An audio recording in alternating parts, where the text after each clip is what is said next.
Hari ini kita akan belajar tentang format string pada pemrograman berorientasi objek. Yang pertama, ada kalanya kita harus melakukan langkah pemformatan untuk mendapatkan suatu bentuk yang diharapkan. Java mempunyai fitur baru, yaitu printf, yang dimanfaatkan untuk memudahkan pemformatan string. Untuk mempermudah mencetak beberapa variabel pada sebuah string, dapat digunakan metode printf atau format. Nah, string itu sendiri adalah tipe data untuk teks yang merupakan gabungan huruf, angka, spasi, dan berbagai karakter. Fungsi ini digunakan untuk membuat identifier string atau teks. Nah, pada format string itu ada format huruf, yaitu fungsinya memformat string ke huruf kecil atau huruf besar dapat dilakukan dengan cara menyatakannya konversi S atau S besar. Huruf S kapital akan menampilkan karakter kapital, begitu juga sebaliknya. Seperti contoh pada di kiri kalian, ada tulisan string str1 dalam petik SMK, terus ada string str2 petik bisa. Nah, pengeluarannya atau outputnya dari kode di atas adalah di letak kanan kalian, yaitu SMK bisa dengan tulisan SMK-nya huruf kapital semua. Terus ada juga format alignment, yaitu untuk mengatur posisi string atau karakter yang akan ditampilkan dapat dilalui pendekatan printf. Contohnya di kiri kalian, yaitu ada string str smk, ada sistem print on printf str1, dan yang kedua juga str1 dengan 15s atau min 15s, maka yang dengan 15s itu berada di kanan pembatas dan yang min 15 ada di kiri pembatas. Terus ada format ketepatan. Printf juga dapat digunakan untuk menentukan ketepatan pemformatan. Langkah ini terkadang digunakan dalam pemformatan bilangan untuk menampilkan jumlah angka di belakang koma. Contohnya ada string str1 smk. Terus dia mencari dua huruf yang dari depan, maka yang keluar adalah sm. Hasilnya ada di kanan kalian. Terus ada yang namanya argumen. Secara default, printf melakukan pemformatan sesuai urutan argumen untuk beberapa pemformatan. Caranya dengan menambahkan karakter kurang dari yang menyatakan bahwa argumen sebelumnya akan digunakan. Contohnya ini ada string str informatika.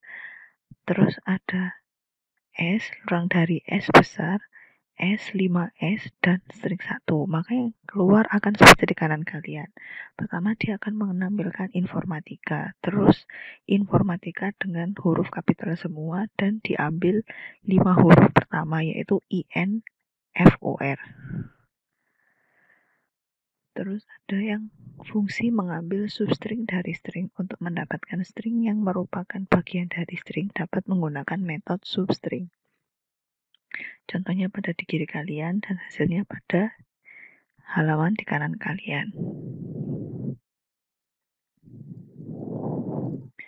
Terus ada juga untuk mengambil karakter dari string menggunakan metode char_add, digunakan untuk mengambil karakter dari objek string pada posisi indeks tertentu.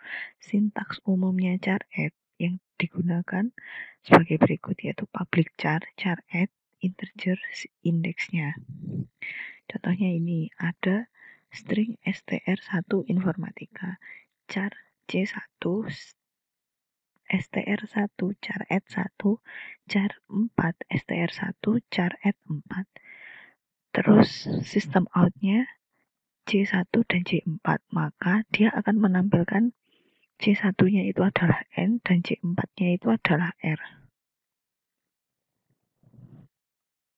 Mendapatkan posisi substring. Metode index of digunakan untuk mengambil nilai indeks berupa posisi karakter tertentu di dalam objek string. Posisi karakter yang dicari adalah posisi dari karakter pertama yang ditemui. Contohnya ada di kiri kalian dan hasilnya ada di kanan kalian.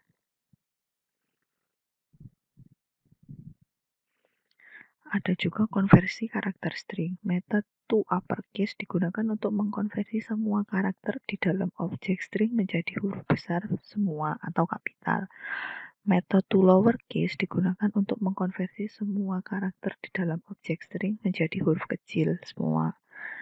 Contohnya ini ada string rekayasa perangkat lunak. Pada kode pertama ada str1 to uppercase, maka yang tampil adalah tulisan rekayasa perangkat lunak dengan huruf kapital. Dan yang kedua str1 to lowercase, maka yang akan tampil tulisan rekayasa perangkat lunak dengan huruf kecil.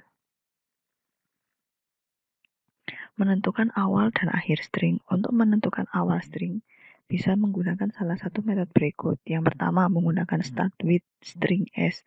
Dengan metode ini, maka objek string yang bersangkutan akan diperiksa apakah diawali dengan objek string s atau tidak pada parameter metode ini. Ada juga menggunakan end with. Dengan metode ini, maka objek string bersangkutan akan diperiksa apakah diakhiri dengan objek string s atau tidak pada parameter metode ini. Contohnya ini, ada string str1 teknik komputer dan informatika. Kalau yang pertama str1 starts with tag, apakah benar kata-kata teknik informatika dimulai dengan kata-kata tag, maka akan keluar true. Kalau yang kedua str1 start with com, apakah benar kata-kata teknik komputer dimulai dengan kata-kata com, maka hasilnya false. Ends with, apakah benar kata-kata teknik komputer dan informatika diakhiri dengan kata-kata tag, maka hasilnya false. Dan yang terakhir adalah ends with k. Apa benar kata-kata teknik informatika diakhiri dengan kata-kata k, maka hasilnya true. Mengurutkan string. Metode compare itu digunakan untuk melakukan pengurutan string. Metode ini akan membandingkan karakter-karakter pada string secara berurutan dari awal string. Contohnya ini ada 3 nama, Ani, Susi, dan Nadia. Dia mempunyai nama sebelum diurutkan, maka dia akan ajak tetap Ani, Susi, dan Nadia. Setelah diurutkan, maka menjadi Ani, Nadia, dan Susi. Kenapa jadi Ani, Nadia, dan Susi? Karena huruf yang paling pertama A, berarti kan Ani. Yang kedua N, karena N sama S kan duluan N. Jadi Nadia berada di urutan kedua, dan yang ketiga yaitu Susi. Berikut masih banyak lagi tentang format-format string yang bermacam-macam yang bisa kalian baca pada tabel berikut. Ada A, B, C, D, E, dan masih banyak lagi yang bisa kalian pelajari. Dan ini untuk format date dan time.